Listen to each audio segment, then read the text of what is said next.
question. Wizard, you say that I am not my personality. If I am not my personality, then who am I? If you are not your personality, then who are you? Why do you need to be anything at all? Why do you get stuck in this material world? Why identify with any of it when who you really are is something far more profound deep down inside you? But to go there, we're going to need to go to anywhere but this moment into the imagination, which will require us to expand our mind with techniques that might make you feel a little woozy, techniques that expand your imagination, leave you feeling like you're in an altered state. So if that's not your kind of thing, scroll by now. But if you'd like to understand who you really are, then let's dive into that now. So who is you?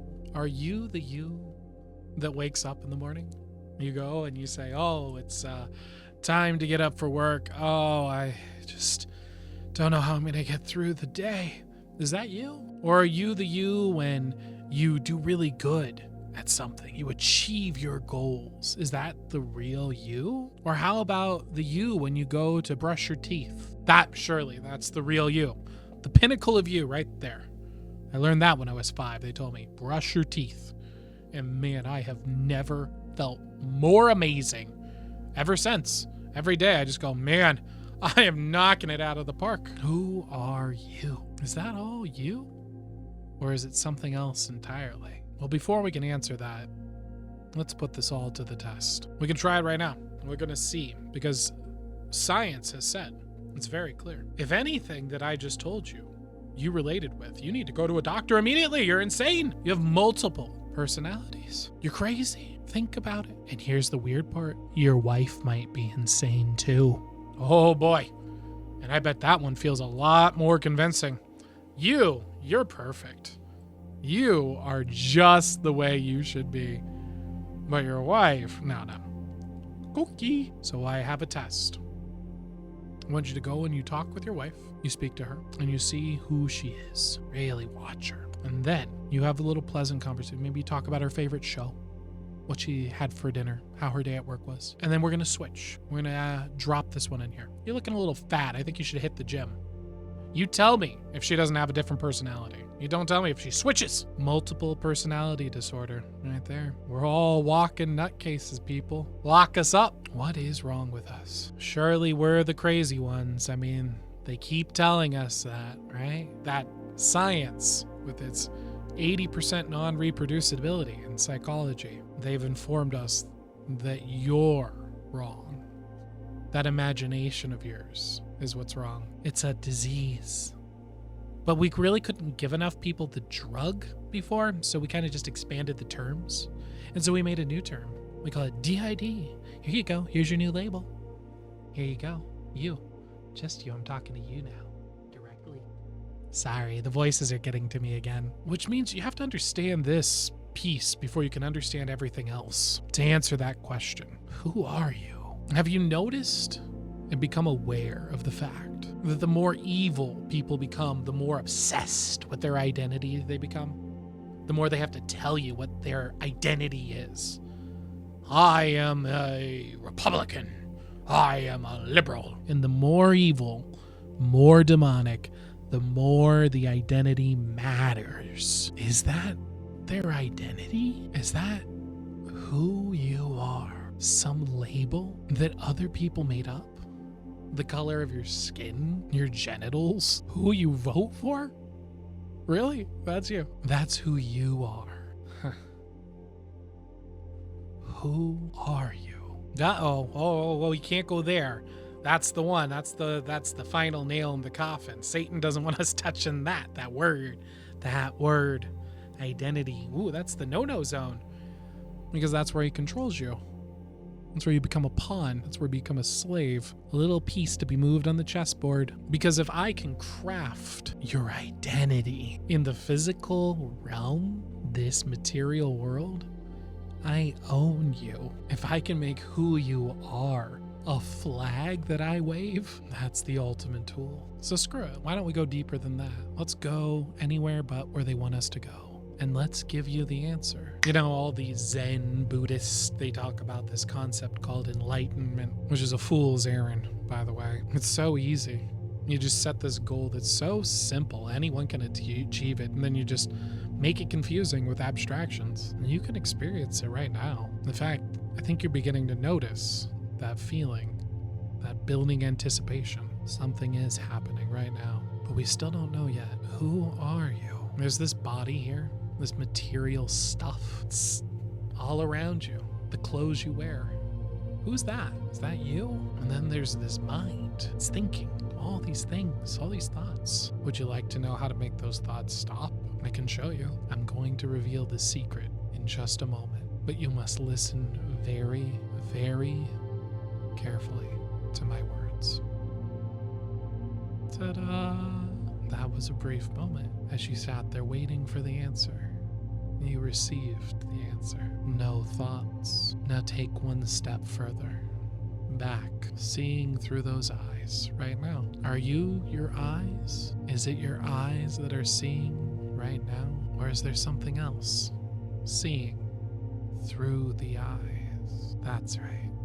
That right there. And it feels amazing, doesn't it? Overwhelming bliss. You can just be here all the time. They don't want you to know that. If you knew that your identity was right here, if who you are is that right there, and you feel it spreading throughout your whole body now, the word identity vanishes, and you know who you are. And as you sit here in who you are, notice how everything else has dropped away. You were never your clothes, your skin, your body, your thoughts, your feelings, your dreams. You are the thing that dreams. You are the thing that thinks.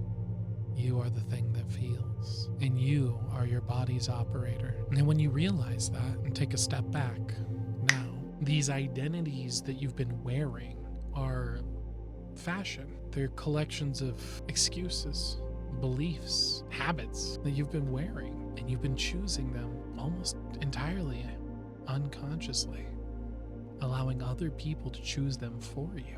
They're these manufactured selves that you've pulled off the shelf. Really? I have to be a strong, independent woman. I'm not allowed to be beautiful, submissive, or docile anymore. The times have changed. I can't be into hunting and guns. People think I'm a bro. Really? Because once you realize it's not who you are, those are costumes that you wear. They're fun.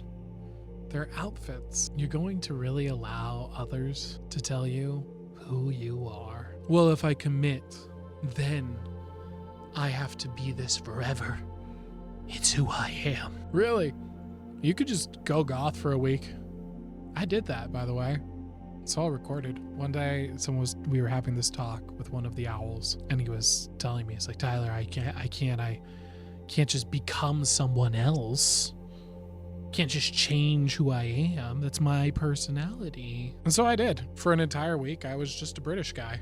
I became British. I talked British. All my content was British. Had an accent. And then a week later, I just went back. You can just be whoever you want because you know who you are. And that you gets to choose. Well, now you understand why they don't want you touching identity, right? Remember, if you have more than one personality, everyone, you have a major disorder. You are sick. You need to go to a doctor immediately. You need treatment. Sounds like a hell of a marketing plan, doesn't it? Look, you talk to yourself in your head, you're normal. You talk to yourself in a car, you're a little kooky. But you have multiple personalities, you're crazy. You have a disorder. But if you pay someone $1,200 an hour to sit there and talk about all these different personalities you have, well, then you're very healthy. That's a great thing, and you should keep doing that and take the drugs, kids. A personality isn't who you are. It's a tool. You can be whoever you want. In the moment, you can just change. But who you are is the you that is able to change and be the beautiful woman you want to be, the courageous man, the smooth talker, the logical and disciplined one. Whatever it is, you're allowed to just change on a moment's notice, because who you are is the one that can choose what the body does, what the mind does. That's who you are. And that's the answer to these demonically possessed people by identities. They're captured by them. They think that they're their flag. And in essence, that you know now and will forever remember, is gone. It's been replaced because they didn't know that they could just wear that. It doesn't have to be an identity. It could be a personality. It doesn't have to be a personality. It could just be fashion, a persona, something you try on, use, a tool. You have so many yous. There's the confident you, there's the sleepy you, the hungry you, the funny you, the happy you, the fatherly you, the motherly you. You can be any you you'd like to be. You do it all the time, but now you know how to do it consciously. The you that can feel incredible right now. How are you doing that? Why did you just get that feeling down your spine? Interesting, isn't it? What you are able to do. And now back into that kitchen where we insulted our wife. Was that her, or was that just one of the many personas that she puts on? And as that hand comes to slap your face, you can consider, perhaps she has a good point. If who she is can change like that, maybe that's not who she is. Maybe that's a character that she's choosing to play. And when you realize you can just be your own character now, you wake up, and that's how you know who you really are. And remember, if you don't choose who you are, someone else will choose that for you. Good luck.